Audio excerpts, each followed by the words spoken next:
Welcome back to Cinelis, tempat di mana lu bisa dapat rekomendasi film setiap harinya. Kali ini gue bakal ngomongin soal film Indonesia di Oscar. Jadi kayak negara-negara lain, tiap tahun Indonesia tuh ngirim wakil ke Oscar buat berkompetisi di kategori Best International Feature Film atau yang dulu namanya Best Foreign Language Film. Pemilihan wakil itu dilakuin sama komite yang tiap tahun berubah, tapi intinya diisi sama para penggiat industri. Dari produser, sutradara, aktor, penulis, sinematografer, dan lain-lain. Sayangnya sejak pertama ngirim wakil di tahun 1987, waktu itu Naga Bonar yang dikirim, belum satu pun film kita yang dapat nominasi, ya boro-boro nominasi ya. Lolos ke shortlist 15 film yang biasanya tuh diumumin Desember atau Januari aja belum pernah. Faktornya banyak, nggak melulu soal kualitas, bisa jadi perwakilan kita nggak sesuai sama isu yang lagi hangat, atau yang paling penting, kalah urusan kampanye. Poin ini yang orang sering lupa, Oscar itu bukan cuman adu kualitas tapi juga adu kampanye, bisa dengan bikin movement di medsos, ngirim screener film ke juri, atau muter filmnya di bioskop Amrik, dan lain-lain. Ya intinya semoga suatu hari ada wakil Indonesia yang lolos nominasi Oscar. Tapi kali ini yang bakal gue bahas adalah ranking perwakilan Indonesia di Oscar dalam 10 tahun terakhir. Harusnya tuh sejak 2013, tapi gue ambil dari 2012. Soalnya tahun 2016 kita nggak ngirim satupun perwakilan. Gue juga bakal sedikit bahas apakah wakil di suatu tahun itu merupakan pilihan terbaik atau ada yang lebih cocok. Oke, langsung aja kita mulai dari nomor 10.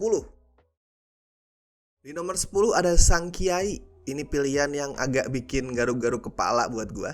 Sang Kiai yang angkat kehidupan Muhammad Hasyim Asy'ari selaku pendiri Nahdlatul Ulama ini sebenarnya nggak bisa dibilang jelek-jelek amat, tapi tetap sebuah film biografi yang tergolong generik. Seolah keputusan buat ngirim ini ke Oscar itu didasari anggapan kalau wakil Indonesia ya harus ngasih lihat wajah Indonesia sebagai negara muslim. Atau mungkin juga karena Sang Kiai itu berhasil menang film terbaik FFI ya, yang buat gue juga keputusan yang kurang cocok. Padahal di tahun yang sama ada What They Don't Talk About When They Talk About Love bikinan Mouly Surya yang sempat diputer di festival film Sundance dan lebih pantas buat jadi wakil.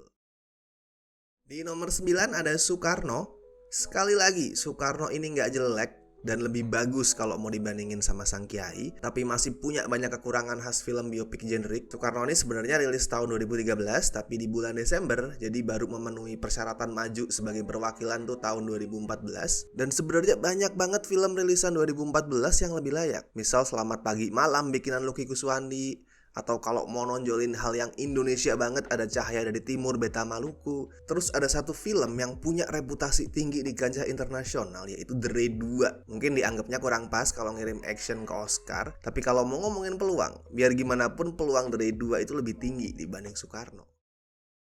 Di nomor 8 ada Perempuan Tanah Jahanam. Ini emang bukan karya terbaik Joko Anwar, tapi mempertimbangkan gimana Joko udah punya reputasi di luar negeri, buat gue ini keputusan yang masuk akal. Gak masalah sih ngirim horor, walaupun peluang menangnya jelas lebih kecil ya dibanding drama. Perempuan Tanah Jahanam ini dikirim ke Oscar tahun 2021 yang karena adanya Covid, jadi gak cuma mencakup film tahun 2020 aja, tapi juga film yang rilis setelah 1 Oktober 2019. Makanya Perempuan Tanah Jahanam masih memenuhi syarat. Di antara film-film Indonesia lain yang rilis saat itu, ada juga sebenarnya yang pantas jadi perwakilan, yaitu The Science of Fiction, bikinan Yosep Angginun. Di nomor 7 ada Ngeri-Ngeri Sedap. Bisa dibilang ini People's Champion di antara film-film tahun 2022, dan emang salah satu yang terbaik. Dan buat gue juga pantas, walaupun mungkin kemasannya terlalu ringan dan terlalu aman buat bisa maju lebih jauh di Oscar. Pertanyaannya, apa ada judul lain yang lebih pantas? Sebenarnya ada, yaitu Before Now and Then punya Camilla Andini yang juga banyak berjaya di festival film internasional. Sayangnya film itu langsung rilis ke Prime Video, padahal syarat jadi wakil Oscar adalah tayang minimal 7 hari secara beruntun di bioskop komersil negara asalnya. Nomor 6 ada Surah dari Praha. Buat gue ini adalah salah satu film Indonesia terbaik tahun 2016 dan juga salah satu produksi terbaiknya Visinema sampai sekarang. Pendekatannya berhasil main-main di batasan antara film art house dan komersil. Terus temanya yang nyentil unsur politis juga materi yang sebenarnya bisa jadi senjata di Oscar. Dan di antara film-film rilisan 2016 lain, Surah dari Praha emang pilihan yang paling pas. Di nomor 5 ada Sang Penari. Ini film yang rilis di masa transisi dari era 2000-an yang didominasi horor mesum, mengadaptasi novel Ronggeng Dukuh Paruk bikinan Ahmad Tohari, ini film yang pas dirilis dulu bikin banyak penonton, termasuk gue tuh kaget. Karena ternyata sineas Indonesia bisa bikin karya sebagus ini. Kekagetan yang wajar banget sih, karena kayak tadi udah gue bilang, sepanjang 2000-an sampai awal 2010, film-film berkualitas kancut bikinan KKD dan Nayato itu mendominasi bioskop kita. Di nomor 4 ada Kucumbu Tubuh Indahku. Ini juga pilihan yang pas, dibikin sama Gari Nugroho yang udah punya reputasi di skala internasional. Terus filmnya sempat diputar di Festival Film Venice, ditambah tema soal LGBT juga. Kucumbu Tubuh Indahku sebenarnya punya materi yang dibutuhin buat bertanding di Oscar. Cuma mungkin gaya bertutur Garin yang masukin elemen surreal bikin filmnya kurang bersahabat buat beberapa juri. Tapi sekali lagi, Kucumbu Tubuh Indahku itu film yang pantas buat mewakili Indonesia. Nomor 3 ada Turah.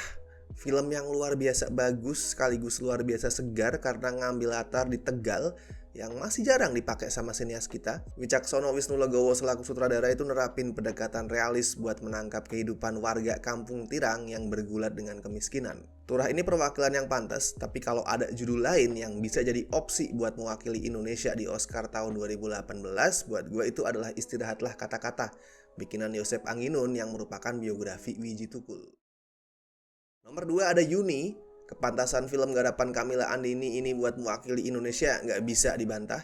Kualitasnya bagus di semua lini dan di skena internasional pun berhasil menang di penghargaan Platform Prize di Festival Film Toronto. Tapi Oscar tahun 2022 tuh emang punya persaingan yang luar biasa ketat. Itu adalah tahun dimana Drive My Car yang total dapat 4 nominasi termasuk di kategori film terbaik berhasil memenangkan Best International Feature Film. Dan di nomor 1 ada Marlina, si pembunuh dalam 4 babak. Kalau lo rutin ngikutin keseruan award season tiap tahun, pasti lo inget gimana untuk pertama kalinya muncul harapan besar buat Indonesia dapat nominasi Oscar pas Marlina itu dipastikan jadi wakil. Gimana nggak? Filmnya tuh banyak menang di festival internasional, dapat review positif, termasuk jadi film Indonesia pemilik skor tertinggi di Rotten Tomatoes. Terus caranya ngubah genre western yang identik sama maskulinitas dari cerita feminis juga dapat setumpuk pujian. Kemudian peleburan genre western sama kultur Indonesia sampai munculin istilah baru yaitu satai western. Intinya waktu itu harapannya tinggi banget, tapi sayang lagi-lagi jangankan masuk nominasi, masuk shortlist pun enggak. Padahal dibanding banyak judul lain yang berhasil masuk shortlist, Marlina ini lebih bagus. Alias kayak yang udah gue bilang tadi di awal video, kekurangan bukan ada di kualitas film tapi urusan kampanye. Tapi biar gimana pun, Marlina si pembunuh dalam 4 babak adalah film terbaik yang jadi wakil Indonesia di Oscar sejauh ini. Oke, itu tadi adalah ranking 10 perwakilan Indonesia terakhir di Oscar. Apa lo setuju dengan ranking tadi atau lo punya ranking versi lo sendiri? Bisa lo bagiin di kolom komentar. Dan sekali lagi, semoga suatu hari nanti Indonesia punya film yang berhasil dapat nominasi Oscar. Mungkin tahun depan, karena kayaknya yang bakal dikirim itu adalah autobiografi punya Makbul yang udah dapat rekognisi juga di internasional. Mari kita tunggu. Dan seperti biasa gue ingetin, jangan lupa like video ini, subscribe Cinelis, share juga video-video kami di medsos lu buat saling berbagi rekomendasi film. Oke, kalau gitu, sampai ketemu di list-list berikutnya.